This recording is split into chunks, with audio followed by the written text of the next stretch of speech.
Hər vaxtınız xeyir olsun. Gündəm xəbərinin efirində günün ənənəvi olaraq hava haqqında məlumatını diqqətinizə çatdırırıq. Qeyd edirik ki, bugün dekabrın 15-idir və dekabrın 16-sına olan hava haqqında məlumatı Milli Hidrometeorologiya Xidməti açıqlayıb. Belə ki, sabah Bakıda və Abşeron yarımadasında hava şəraiti dəyişkən buludlu olacaq.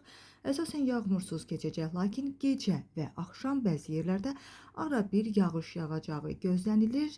Şimal-şərq küləyi əsəcək. Havanın temperaturu gecə 3-5 dərəcə, gündüz isə 6-9 dərəcə isti olacağı gözlənilir. Azərbaycanın bəzi rayonlarında havanın arabir yağıntılı olacağı, dağlıq rayonlarda isə qar yağacağı ehtimalı var. Ayrı-ayrı yerlərdə yağıntıların leysan xarakterli olacağı və mülayim şərq küləyinin əsəcəyi gözlənilir. Havanın temperaturu gecə 1 dərəcə şaxtadan 4 dərəcəyədək isti, gündüz isə 7-10 dərəcə isti olacaq. Dağlarda isə gecə 3-8 dərəcə şaxta, yüksək dağlıq ərazilərdə isə 10-13 dərəcə şaxta olacaq, gündüz isə 2-6 dərəcə şaxta olacağı gözlənilir. Gecə və səhər bəzi dağlıq ərazilərdə isə yolların buz bağlama ehtimalı da mümkündür.